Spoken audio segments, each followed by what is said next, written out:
playing around with not doing one in January or February for obvious reasons. So we're kind of playing with the schedule a little bit. Maybe we'll be warm-blooded New Yorkers and do it anyway. But because we decided at the last minute to do this, I actually don't even know what the lecture is going to be next month.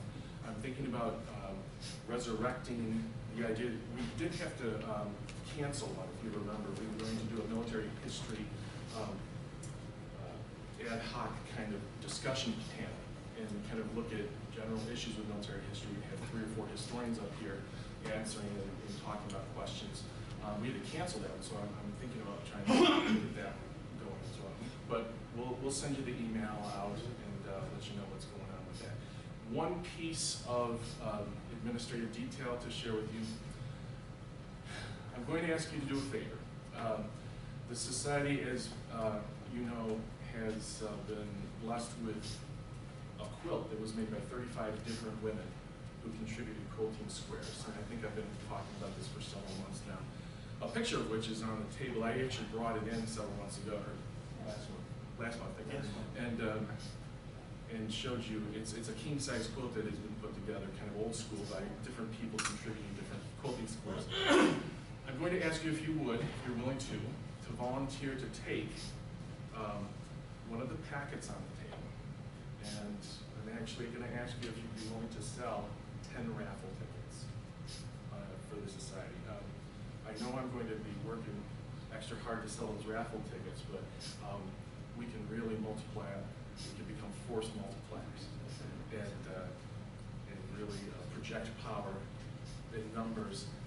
If you're going to, actually it's all right there on one page. The 10 tickets are attached.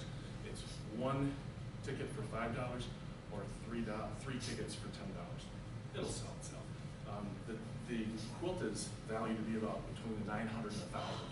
So it's a good deal if you win it, that's for sure. So if you're willing to, no pressure whatsoever at all.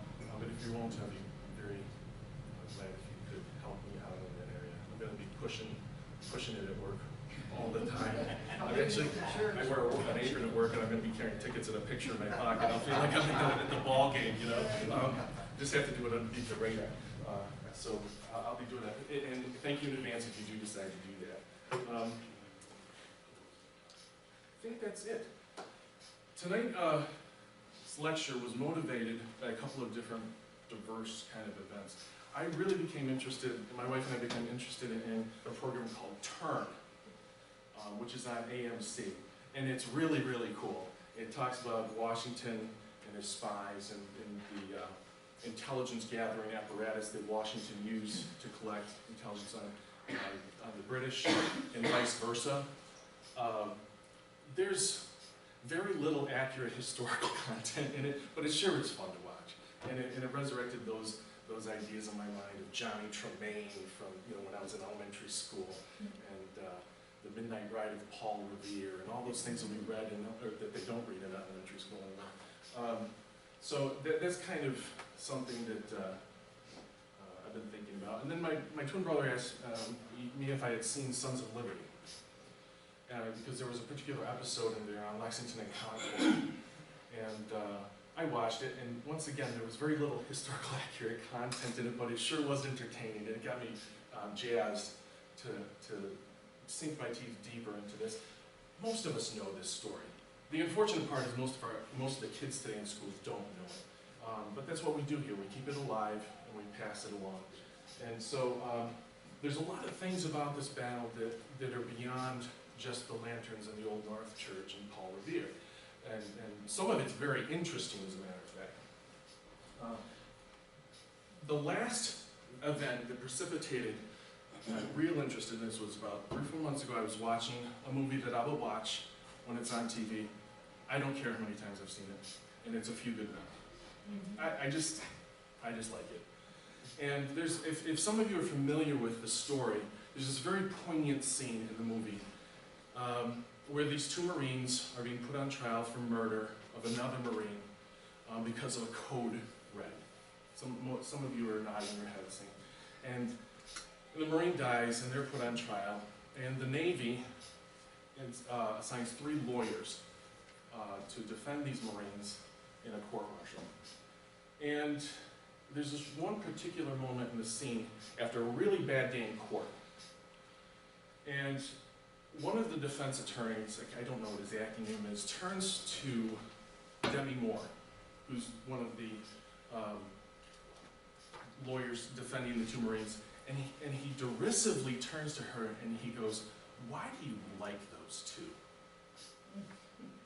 And she turns around, I like Demi Moore, she turns around and she says, "Because they're willing to stand on a wall at night and say, I'm not going to let anything harm you tonight. Not on my watch." And I love that. Because you know what?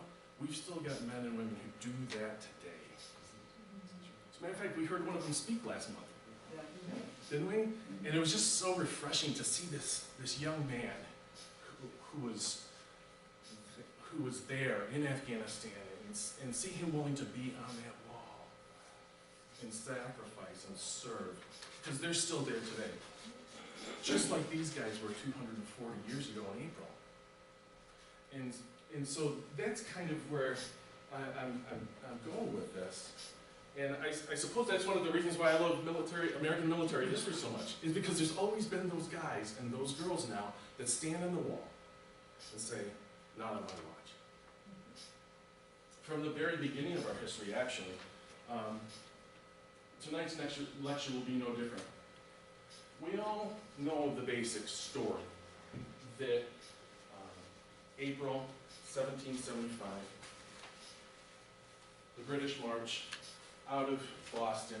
Actually, they take boats out of Boston and land in Charleston and go up to Lexington, Concord. Paul Revere rides ahead, warns, is captured. There's 2 other writers as well. Does anybody know just off the top of their heads who the 2 names were? Excellent, Dawes, yes, yes. And Dr. We're really stretching. Dr. Kildare, no. Prescott. Most of us don't know that there were upwards of 15 other men who were out there riding, notifying that it was impossible for Paul Revere, Dawes, or Prescott to get to all of those towns and notify all of them. But there were upwards of 15 other men who were out as riders notifying the different towns and villages in the area. And we'll talk about the sequence of events leading up to and Lexington and Concord itself. And of course, the march back. Here's my Noel map. This is what we're talking about here. These are the general environs of the time.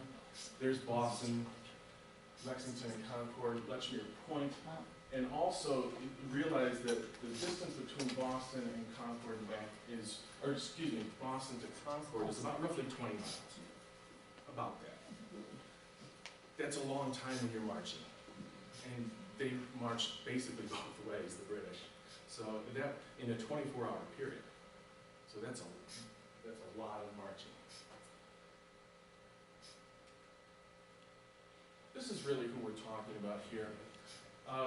This is the statue that stands at the end of the Concord Bridge. The Bridge of Concord. We'll actually see the Minutemen. The bridge has been obviously rebuilt from that time, but we'll actually see the rebuilt bridge later on in the lecture. Very early on, Massachusetts was forced to confront the issue of security in all the small villages, towns, and hamlets. From the very beginning, even Miles Standish was a military man, and they knew that. And he had other military men with him.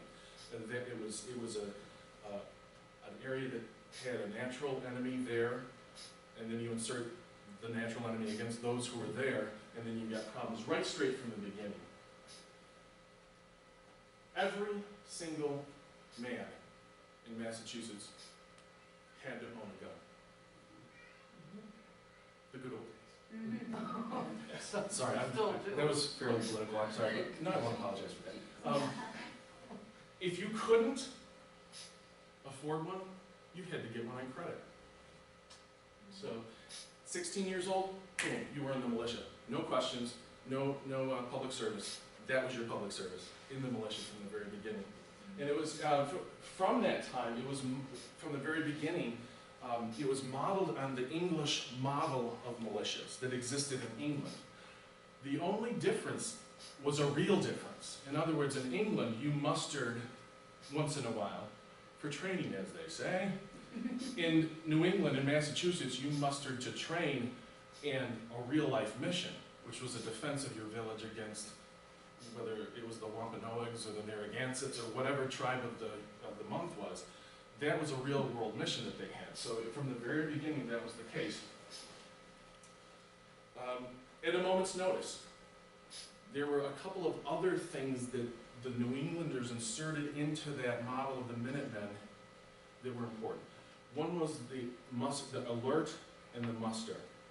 So at the sound of the cannon or at the sound of the musket, you came with your weapon and a day's provisions. That was it. That's what you did. So that was the difference between the English model and the American model. And immediately, so that there was no delay. The first real instance of the Minuteman model being put into effect is the Pequot War of 1645. That is really where they tested the model, and it was a dismal failure. The muster part was pretty good, but the problem was the coordination and deployment once those various units in those small villages were called and mustered together, getting them coordinated and deployed to the area. Many times the Native Americans had already gone before they could actually deploy to the area. The key point that I would like to share with you tonight is this, that the Minutemen were not a bunch of farmers that kind of willy-nilly came to Lexington Green and Concord the morning of April 19th. That's not what happened. This was a highly structured. I think my remembrances of the Minutemen were like, yep, time to go, let's grab that gun, and there was no coordination. There were regimental commanders, there were company commanders, there were sergeants. It was a very structured, and to me that was kind of a myth that I thought of growing up, very highly regulated to the point where our National Guard is essentially kind of like that today. It's based on that. Real quickly before we talk, well, the North Church, oneth by land, twoeth by sea. And you can see how tall the spire is there. This was a lithograph done in 1854, but still in all, this is where the lanterns were. And by the way, there was a system of alert within the city of Boston, so immediately they knew. They were always, especially Paul Revere, was always watching the movements and the manipulations of the British forces in Boston. Somebody was watching them all the time. And leading up to 1775, there were a series of events that kept all of the colonial Whigs, the revolutionaries, on edge. And so we're going to talk briefly about that. This is actually one of the lanterns, which I thought was cool. It's, I see these one weekend a month in my French and Indian War reenactments. But that's actually one of the lanterns. Right there. Real quickly, the situation in colonial Massachusetts leading up to this. British Parliament had assumed the power of legislative control for the colonists without their consent. The big sticky wicket for the colonists was they felt like their government no longer represented their interests. Parliament had raised taxes without representation. They had raised taxes quickly and to the point where it was unfair on the colonists. Part of that justification for raising all those taxes was the French Indian War. I think it was 165 million or 135 million pounds that the British Crown had accumulated in debt because of the French and Indian War. So there was a rationale. It's just that the colonists didn't have any control or say in the matter. Quartering of Crown forces in colonial homes, all these things that we're familiar with. The Stamp Act, the Townsend Acts, the Intolerable Acts, which essentially closed down the port of Boston to trade and commerce. So things were getting really bad really quickly. And so there was enormous social and economic consequences as a result of that, leading up to this idea in 1775. It wasn't just a bunch of guys that woke up and said, hey, life, liberty, and the pursuit of happiness. This was pressure building for years and years and years. These revolutionary ideas that were floating around Boston were just as potent in the small villages and rural areas around Boston. And it was actually that which this guy feared the most. It was that small-time fella in his cabin in Bedford or Sudbury or Medford or any of these small little villages, Concord, Lexington, that had a gun. This guy is Thomas Gage. He was the commander of the Crown forces in Massachusetts at the time. Interesting guy. Had earned his bona fides, so to speak, actually in Europe, in some of the Low Country wars, was deployed to America during the French and Indian War, and served as the regimental commander of the 44th Regiment of Foot, a sister regiment to my regiment. And he was a political animal, but he was a shrewd political animal in the sense that his basic philosophy of command decision-making was this: I'm going to wait, and if things don't go the way I want them to go, then I'll act. Because if I don't act, things could turn out the way I want them to, but I'm going to be forced into a position where I will act, and then I will have been provoked into responding. So he was a wait-and-see guy, but he literally was thinking through those machinations in his brain. In other words, I'm not going to do anything at all. And this is clear in several different instances. Amherst, during the French and Indian War, wants Gage to create a diversionary flank attack into Canada, so that, give me the commander's name of the attack on Quebec from the British forces. Who was it? Montgomery. Thank you. And he doesn't do it. He waits. And he goes to Amherst and says, well, I really wasn't in a position to do anything. It turns out that he wasn't needed to do anything, but that's kind of the way he approaches things. When the Stamp Act goes into effect in New York City, he actually does nothing, again, when all of these revolutionaries are protesting, major league protests against the Stamp Act, and they're refusing to recognize the authority of the selling of the stamps so that the papers could be documented correctly, and he doesn't do anything about it, because eventually he knows that they're going to be forced to buy the stamps. So he's one of these guys I'm going to kind of, he does the same thing in Boston in 1775. Precious building, precious building, precious building. He writes all of these letters to Lord Dartmouth, Secretary of Colonial Affairs in England, and says things like this: the sky, paraphrasing, the sky's falling, the sky's falling, the sky's falling. It's getting really bad here. 2 months later, he's writing letters. Cooler heads are prevailing at this moment. And that he kind of vacillates back and forth in these letters. You've got to do something immediately. I need more forces. Well, I sat down with some of the Whigs and we're reasoning things out. So he goes the problem with that is he was the eyes and ears for the Crown in Boston. So he was giving this mixed picture all the time.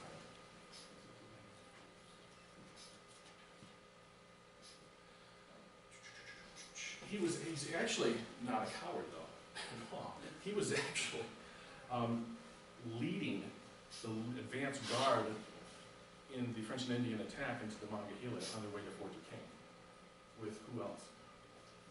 George Washington. In the course of his career, as a matter of fact, he is the first British soldier that's wounded at the Monongahela.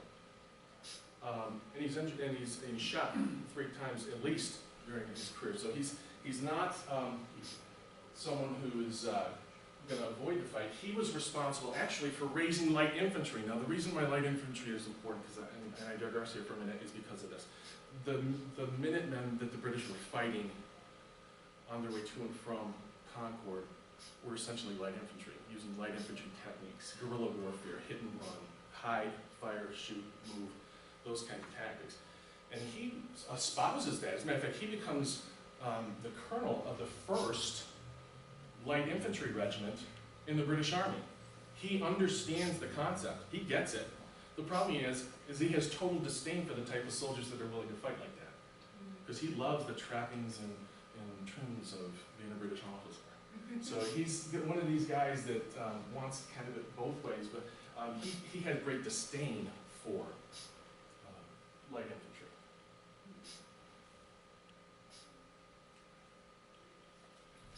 Again, the ingress and egress route, we know that from Boston to Lexington to Concord, the force marched under direct fire, intensive direct fire back to Charleston.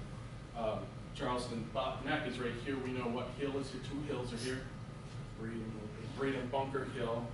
As a matter of fact, they retreat into Breed and Bunker Hill, and they stupidly abandon the position several months later and allow the American colonials to move into that position. Oh, it's up there.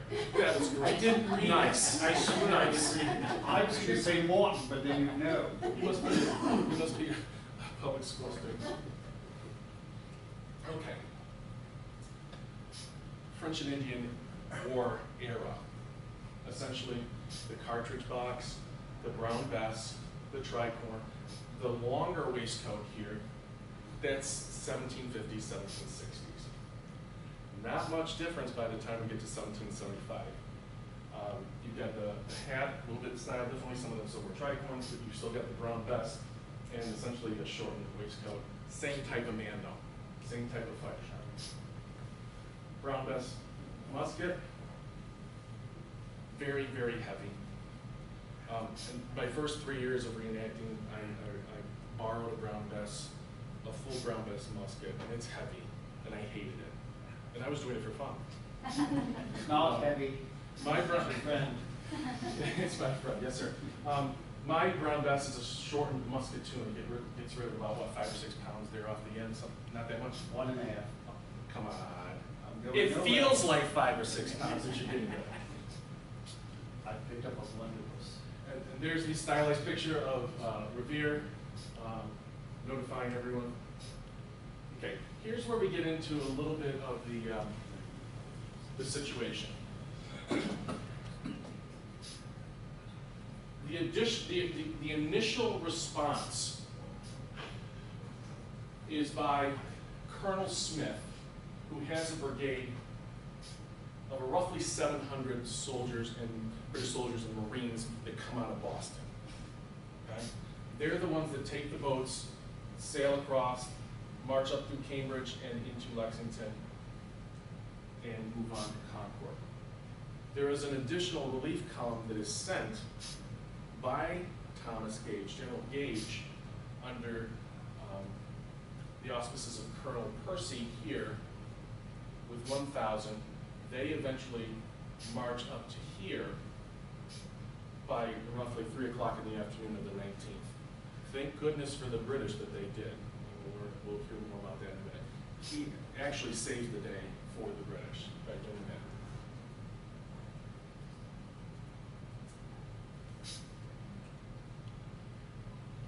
This is Smith, another British officer who enjoyed the trappings of command.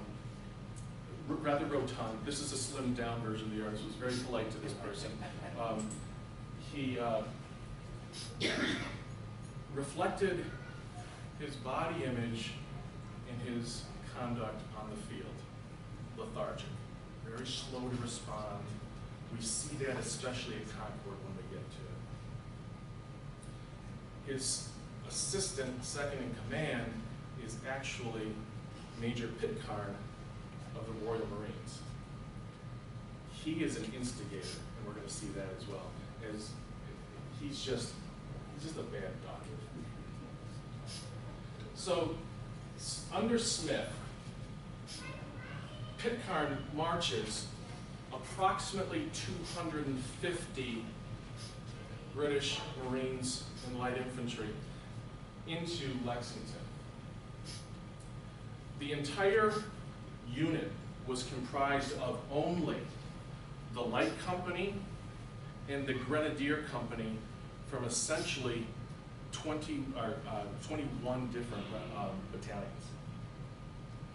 So I want to say that again and think about the principles of military warfare that we talk about all the time in here.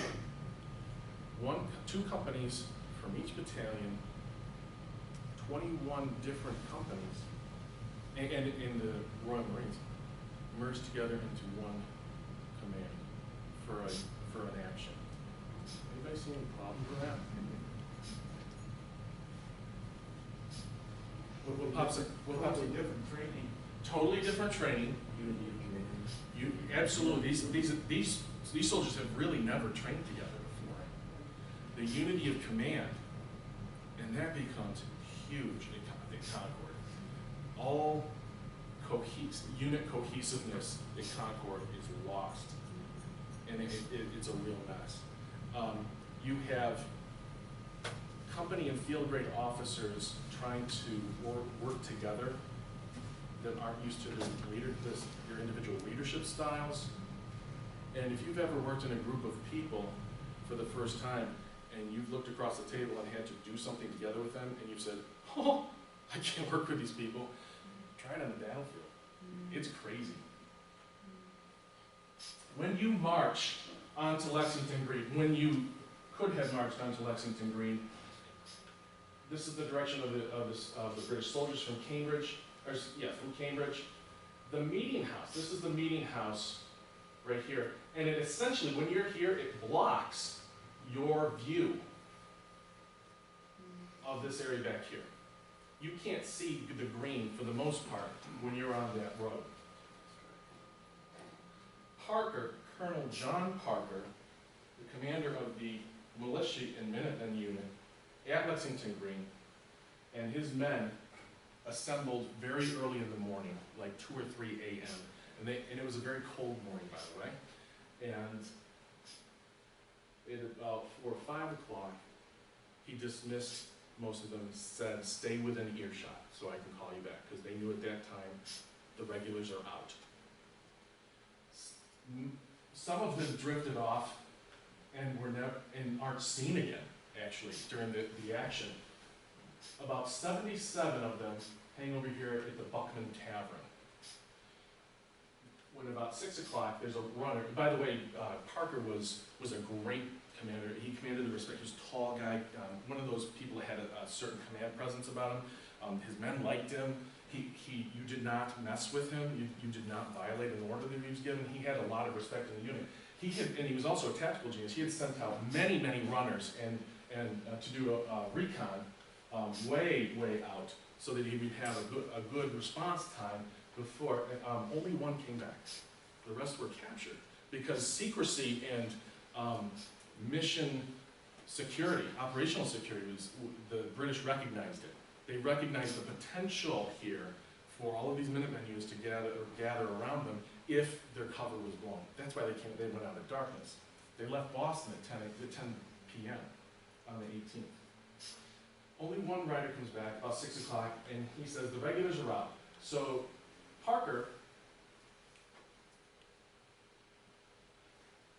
I love this picture. This is a Traiani picture, by the way, Don Traiani, for those of you who love military art. He does a great job. Look, I want you to see the facial expressions. As a matter of fact, I'm going to turn the lights out. I want you to see how he captures some of the facial expressions on these guys. Uncertainty, resoluteness. He looks ornery. But there's Parker. Look at this guy. I love this face. What in the world is coming down that road? I love that picture for that very reason. So here's what happens. Colonel Parker and his men, 77 of them assembled at 3 o'clock in the morning. Roughly 40 show up. Okay? So they move over here from Buckman's Tavern over to the green. Now again, they can't be seen because of the blocking of the meeting house. So Major Pitcairn is in charge of this operation. There are 250 regulars. And they deploy into 2 lines this way.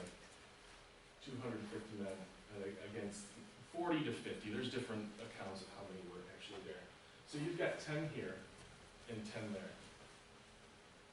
I would be rather nervous. This is Pitcairn, represented by the circle and the X. What he does is he actually does something very provocative here. He actually rides his horse around the left flank of his soldiers to the rear of those 20, or excuse me, sorry, it wasn't 10 and 10, it was 20, 29, to the rear of these two lines of Minutemen. And does anybody know the lines he shouts at them? Disperse ye damn rebels. That's his line. And by the way, these guys here hated the militia and Minutemen. They were itching to do something. I don't know if that means they fired the first shot or not, but Parker was very clear in his instructions to his unit. Do not fire. I don't want to provoke. But then he goes on to say what? If they mean to have let it begin here. So that's what he says. But he was intent on not firing the first shot. Whether someone got trigger happy in the colonial side, I don't know. But so and having a major of the Royal Marines right behind your formation, when you're a little bit uncertain to begin with and shout at you like that, maybe their knees were knocking a little bit. So here's what happens next. They're just overrun. That's what happens. And they're just run off the field. I believe it's 5 shot, and almost every single one of them were in the back. Some were stabbed by the bayonets because they come with their muskets charged. Yeah, and they run across the field. So you've got Pickering's light infantry here deployed on this side, the 5th infantry here, and this is the road then to Concord. One of the reasons they went to Lexington Green anyway was because there were 2 colonial leaders there, Hancock and Adams, I believe, were there. And they wanted to arrest them. They had been gone for hours by the time the British did. That's the reason. And it's the only way to get to Concord, too.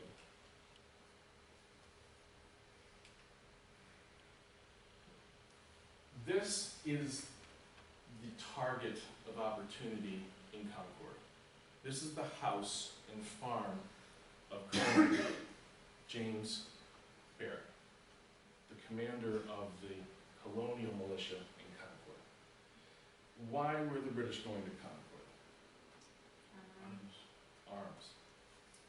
When I was growing up, I thought, okay, maybe there's a couple of barrels of gunpowder, maybe 100 muskets. I'm going to read you the list. 10 tons of musket balls and cartridges. 10 tons. 35 barrels of black powder. 350 tents, 14 medicine chests, 80 barrels of salted beef, 8.5 tons of salted fish, 17.5 tons of rye, 318 barrels of flour, and 100 barrels of salt.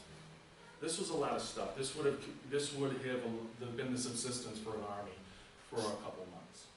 And that's what they wanted. By the way, they knew about it, and they knew where it was because there were British spies all over the place. And there were Tories that were willing to give the American colonists that were willing to give any information to the British that they wanted. Many of them had been driven out of the towns already, or tarred and feathered, because the Whigs, the colonial revolutionaries would say, look, we know you don't like us, we know you love the king, you're leaving. And they forced them out of town. Many of them were in Boston. This is ground zero for the drive to Concord. By the way, I didn't even mention the cannon. There was at least 15 cannon there, and the gun carriages to go along with it. Go ahead.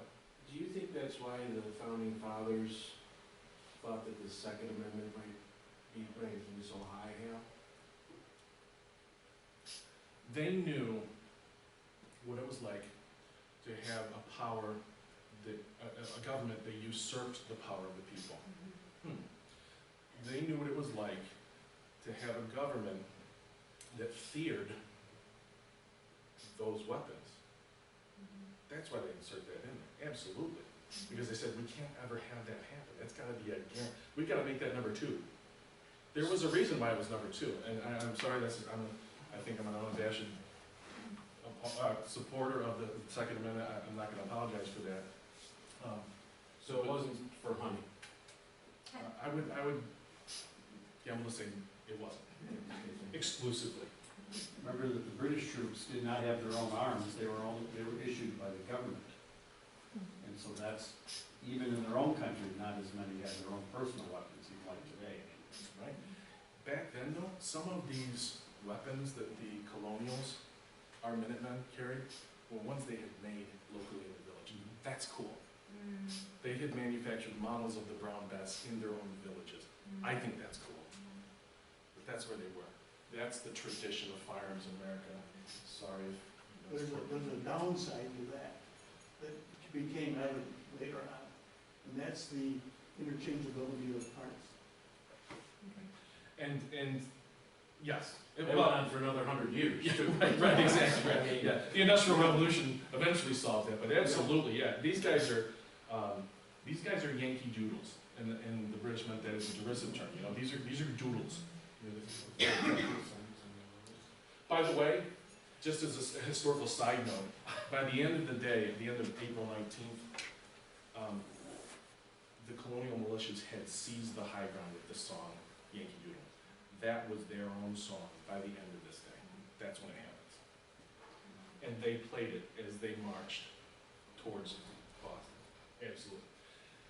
This is Concord. Concord is an area it's situated in a valley. It's a very shallow valley, but it's essentially 2 miles in diameter. Okay, so it's no small area. The houses, the meeting houses, the taverns, the barns are spread out over a fairly large area. It's not a condensed kind of little happy New England village that we would think of. And it had been difficult to defend since the Indian Wars, Queen Anne's War, King George's War. It had been very difficult to defend. It was strategic because of the waterways. This right here is that house that I showed you earlier. That's Colonel James Barrett's home. He was the big farmer in town, and guess where most of the stuff was? Right there. It hadn't yet been dispersed. They had been dispersing it several days before then, because the colonials had spies in Boston as well, and knew exactly what was going on. They had been spending days, but you can see how it would take days to move that amount of stuff out of there. I thought it was interesting, and this is one area where I saw in the Sons of Liberty, the show that I was saying wasn't historically accurate. They showed them burying some of the guns and some of the artillery pieces in the fields. Plastic tubes. They actually did that. I thought that was kind of neat. In the furrowed rows of his farm, that's where they actually buried some of the weapons. Here's the situation. This is Colonel Smith right here. He marches 21 companies of British regulars and Royal Marines into the first part of Concord right here. The line, 3 abreast of British soldiers, stretched for over a mile. And the colonial militia that had gathered there on these hills, there's an Arrowhead Hill right here. It kind of is a dominating feature in the terrain. And they were standing there in the woods on the edge of a looking. Looking at these soldiers, you can imagine that it was rather imposing as they heard the fife and drums of these regiments marching out. It was a good sized unit. By the way, the British had been doing marches into the countryside far longer than April 19th. It was Gage's regular practice starting in late February, March, into April, to march larger units than this out away from Boston to intimidate the colonials and let them know that they were still the prevailing authority in the colony. So to see this happen was not unusual. but this was a lot. What you're gonna see in the next slide is rather interesting, because what Smith does, he's got a problem. He's got a geographic problem. This is a large area that he's gotta search. He's also gotta secure the area. The two dominating bridges are the North Bridge here and the South Bridge here. He knows that there are Minutemen coming from all directions descending on Concord. So he's got to secure the bridges, he's got to search the farms, and he's got to protect his rear. So what he does is he deploys 6 companies, roughly 36 British soldiers per company. That's what we're talking about, okay? So he deploys 6 of them over here because this is where he sees the initial deployments of Minutemen, is on Arrowhead Hill. They're watching as this deployment takes place. He sends 3 companies here, roughly about 120 men, something like 110, 120 men, to secure the North Bridge, 120, 3 companies here, and 3 companies here to go over here towards the farm, Barrett's farm, where they knew the stores to be. Here's what happens. As these companies over here deploy, these Minutemen companies here, under Barrett, are on this hill, but they intentionally, under explicit orders from Barrett, do not engage the enemy. We don't want to instigate the issue. So he purposefully keeps these units out of musket range, and he eventually begins to deploy them still out of musket range carefully over here in this area. As these companies begin to deploy and search this area, these companies down here go into the homes, start demanding things like breakfast or rum or any kind of comfort that they can, and they also begin to search homes.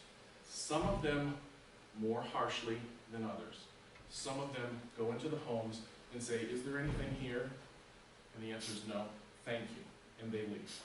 Others go in, break things, take the grenadiers especially, take things out of the homes and begin burning them, burning barrels of powder and things. So there's quite a conflagration in this village right here, and smoke starts to rise from this part of Concord.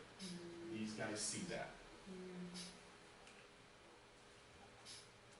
So do the British.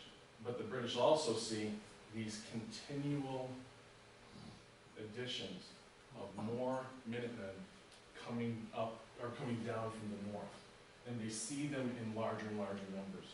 Now their numbers are exceeding those of the British. So Smith has to do something.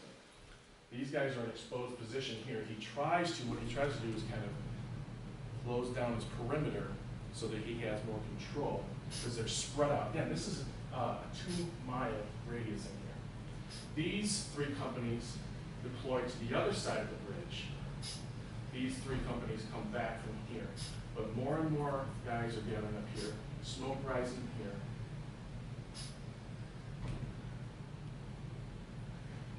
There's the Concord Bridge. Now what's interesting here is you don't get a good feel for the hills surrounding the area in all directions. And this is a close approximation of what the bridge would have actually looked at. So the British on this side, the colonials on this side, if you fired just above the planks here, you got a headshot at each end of the bridge. But that's not how this takes place. What happens is this. Barrett, on the hill, over here, trying to maintain control and coordination, has to answer a question asked by Mr. Hosmer. And Mr. Hosmer was a very effective speaker, and he goes up to Barrett and he says, "Will you let them burn down our village?" And the other guys are going, "Hey, yeah, what's going on? You gonna let them burn down our town?" Because what happened is the sparks and fire began to drift to other buildings. And so it's not a large fire at this point, but there's smoke and they can see it.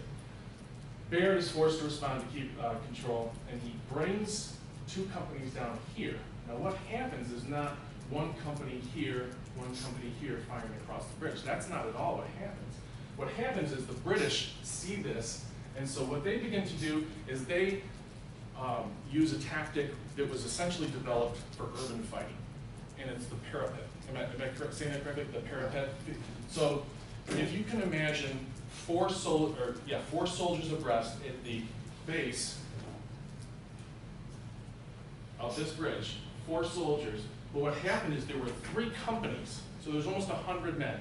And so the first rank of 4 soldiers goes like this. Their intent, and you can move either forward or redeploy from this position, is to fire. They turn around, move to the back, as the next rank either stays, because they're losing ground. Eventually you'll lose ground as each one peels off, and the next one stays. It's a tactical withdrawal with protective fire. So it's called parapet firing, and they just peel off like this. You can also use it to move forward. Fire, they retire to the back, next rank steps up, fires, and you've got this constant fire going across. And it was designed, obviously, for street, to fight in streets or close trails or something like that in the woods. It sounds like it's a great idea. The problem is, whoops, as these units come down, they're coming down like this against the bridge. And what they do is whoever fires the first shot again, we still don't know, they respond with enfilade fire. So they're firing roughly 120 muskets all the time to Ford. And they're going into this very small area where they've got, the Minutemen have 120 muskets firing like crazy into the flanks of these 3 companies. And those 3 companies say, no way, we're out of here. And that's when they flee. And that's when the Minutemen gained the momentum. But not yet. These guys are in a really bad position, because what happens is these retire back here to Concord. So if you can imagine, all of these red squares are now going this way.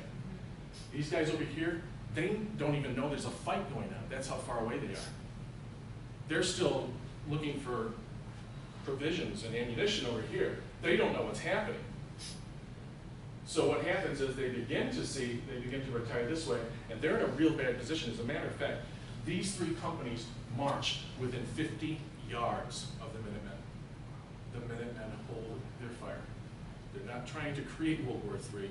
They just want to protect their homes. That's all they wanted to do. What happens next is a free-for-all. And that's where the Indian frontier fighting of these Minutemen really comes to the forefront.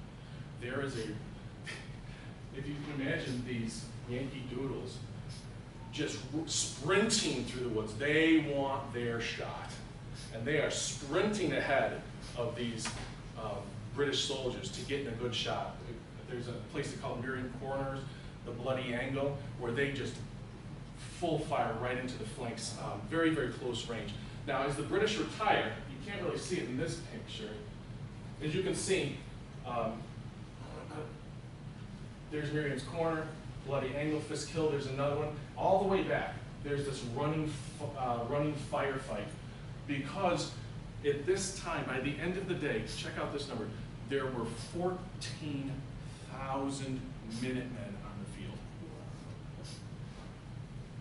That's how quickly the muster system worked. That's a big number. That's almost the size of a United States infantry division today. That's a huge number. The problem is it was completely unorganized. And you know what? It was most effective that way, because they kept up the running fight all the way. Here you get a flavor for it, because at times the British tried to deploy what are known as flankers on either side of this column. Remember, we're talking over 700 men now at this point are marching back away from Concord. They've got to go through Lexington. And they're waiting to have their revenge. Colonel John Parker gets his revenge too. And what happens is the Minutemen and militias, the colonials, can get up really close sometimes, because the road kind of comes down to this.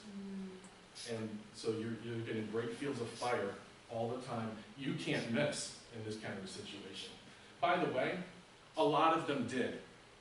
The marksmanship of the Minutemen and the British regulars was horrible.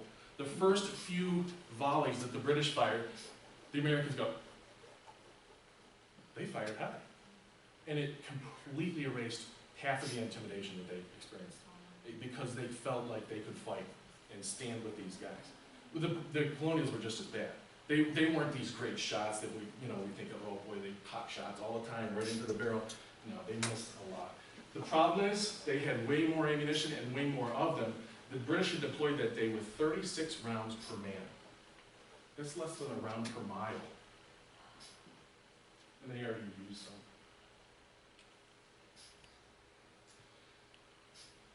This is Percy Smith. He is in charge of the relief, Percy, Colonel Hugh Percy. He is in charge of the relief column of 1,000 soldiers that are waiting right outside Lexington when these British regulars come running past them. And they literally run past them, and it's these troops under Hugh Percy that stand there and allow the respite for these soldiers that have been literally almost running, and they've been marching all night and all day at this point. So they're exhausted. So it's right outside here where Percy reaches Smith at about 3 o'clock, and allows a brief respite. The problem is they have to go all the way back through this continued fight. I mean, there were units that didn't even go this direction, this way. There were units that were just deploying down here, all along the route. And it was just 14,000. It was a number that was staggering to me. By the end of the day, this is a rudimentary map of the Boston area. Here's Charleston's neck right here. And this is a map that was drawn. You can see all of these militias and Minutemen are gathering and essentially have been bottlenecked into the Boston area. The British controlled the harbor, but they certainly were restricted by land into this area.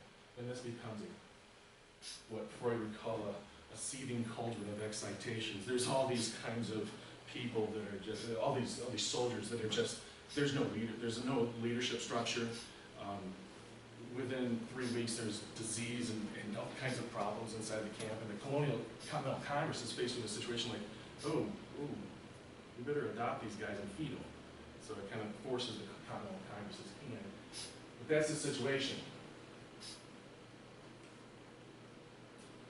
However, on May 10th, the HMS Service sails into Boston Harbor. Service, does anybody know the mythological character that he is? He's the three-headed monster, or dog, I guess, that guards the gates of hell. Three-headed dog. I thought that was ironic, because these are the three generals that sail in on that ship. Burgoyne, Howe, and the third one escapes me right now. Cornwallis. Thank you, Cornwallis. They sail in on the service, and Gage is in a pickle, because he's asked for these troops now, and now they sent them, and they're here, and that's when the fortunes of war begin to shift in the favor of the British at this point. Comments, questions, clarifications? Isn't there a very famous painting about the bridge in Concord? I know there's one of Lexington Green. It was the painting that they put up there. I remember seeing one of them. Bridge in Concord. There's a fight. I can't remember the artist. I run across a couple lithographs. I didn't see. What sticks out in my mind is the one of Lexington Green. And it's inaccurate because it shows some British forces going down, but that really didn't happen. Casualties? Casualties, total losses for the Americans are 149 out of 14,000. Casualty figure for the British was 20% killed in action or wounded in action. That's a lot. That's pretty high out of 1,700 now. That's right. By the way, the third one, it wasn't Cornwall. I had a brain cramp. It was Clinton. Henry Clinton. Yeah, I'm sorry.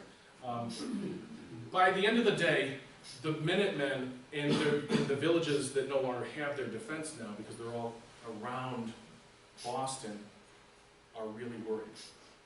Why?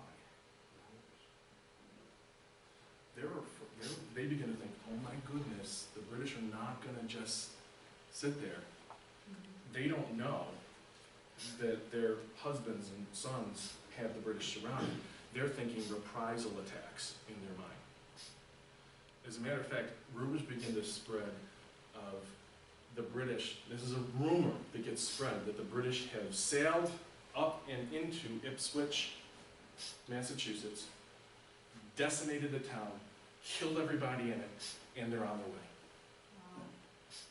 And so these rumors begin to prevail all over the place because there's all this misinformation that's going around about, oh my goodness, the regulars are coming out again, and they're coming out in force, and they're coming out for retaliation.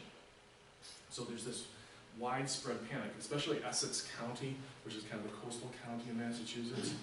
There is widespread panic because they feel like the British can sail anywhere up that coast and just land troops and come in. And there's a real fear that begins to spread throughout almost all of the area.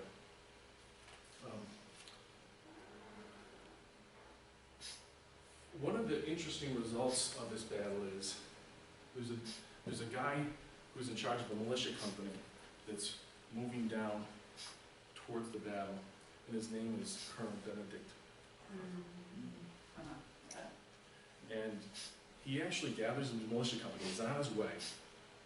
And while he's on his way, he has this thought. He says, we're going to need cannon. There's another colonial leader, a young man named Ethan Allen. He says, we're going to need cannon. And those two guys link together, and the Committee of Safety in Connecticut says, okay, you guys have a joint command. You're going to go to Fort Ticonderoga, and you're going to, by the way, by the end of the mission, they hate each other. They're just, yeah. And they go and they seize the cannon. That happens on May 10th of 1775. So there's all these things that happen after this that get the ball rolling further and further and further. Other comments or yes? Where did the Minutemen practice? You said they got in a lot of practice. Did they practice like in smaller groups in the smaller villages? Yes, and they practiced right outside their villages, or actually on the village green, drilled on the village green. The typical size of a company there wasn't a typical size. Some of them were 15, 20, some of them were 50, 60. So they all had different sizes, but they practiced, and they practiced regularly, drilled regularly in their actual. There were only during the wars itself, the wars of the Indian Wars that they fought against in the 1740s, 50s, or excuse me, the 1640s, 50s, 60s, were when they actually were deployed, and that wasn't all that great of a success. But they learned from the lack of coordination between the villages. They said, okay, we need to develop a military council in the New England states, and we need to assign muster quotas. So Bedford, you're going to supply 40. Okay, then it bubbles up to Massachusetts. Massachusetts, you'll supply 300. So there began to be some sort of organization to this thing as they moved and learned from those Indian Wars of the mid to late 1600s. Yes? Would most of these rangers be considered a smaller version of the Minutemen? Yeah, and as a matter of fact, there were several men from Rogers Rangers that were on Lexington Green and fought in this battle. Absolutely. They had a lot of command structure that had experience fighting in the wars. They also had veterans too. The average age of the British soldier was much, much younger than the average age of the Minutemen. So there, I want to say that there was probably a bit more maturity, and that seems to be coming into fruition as especially on Lexington Green, when they just go full bull after Colonel Parker's militia. There was a very famous postage stamp showing the statue of the Minutemen. I've got them. There's in 1776. Remember, they came out with all those stamps. They've got the fife and drum, all the pictures of the various battles. I think there was a Setennet sheet with like 5 stamps in it of Lexington, the Lexington fight, I think. But I loved those stamps growing up. So one of my favorite stamps growing up was Paul Revere. Oh. Yeah. Was Parker killed in Lexington? I mean, He died 3 months later from tuberculosis. Oh, wow. Yeah. so early on, you said Parker let his guys go and stay within earshot? Yes. Yep. But, and did were they all there when? Like 37 just go, and which is, I don't know why. I didn't come across why.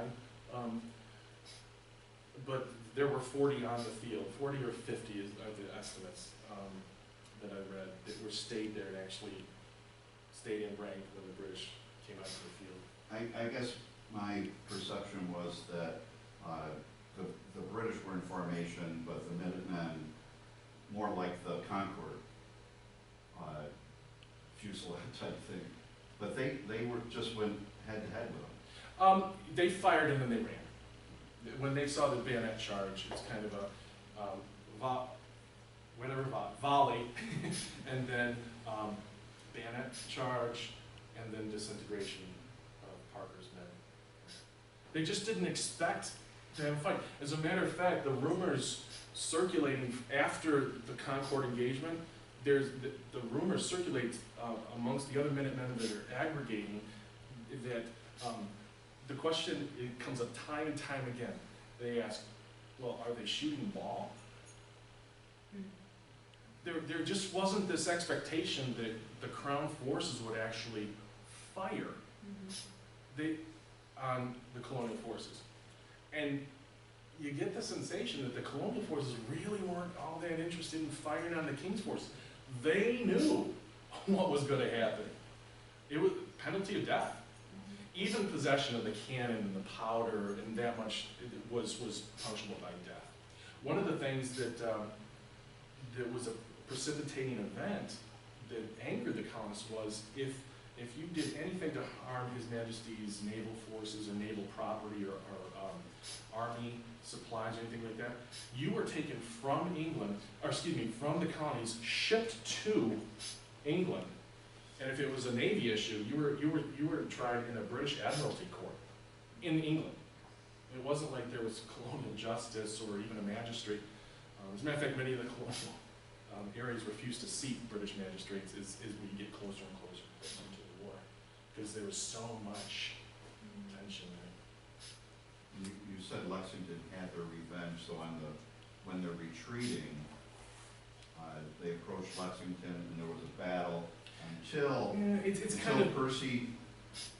Yeah, Percy moves up just outside of Lexington, and Smith's forces kind of pass through his lines, fall to the ground literally in exasperation and exhaustion, while Percy puts up that front. Then they begin that congregate march to. They actually seized some carriages in Lexington and used them as ambulances on the way back too, for the wounded.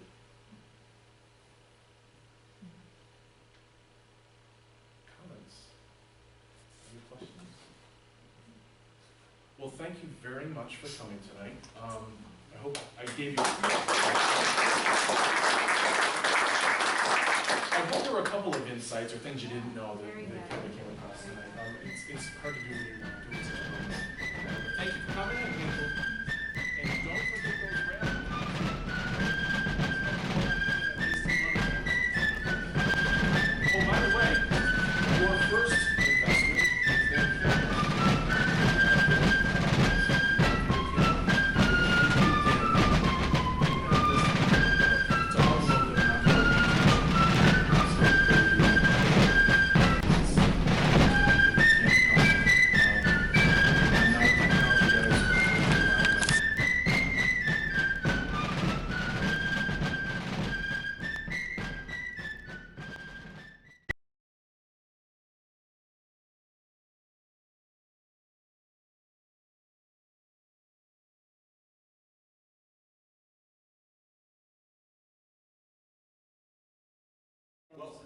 No, was not on.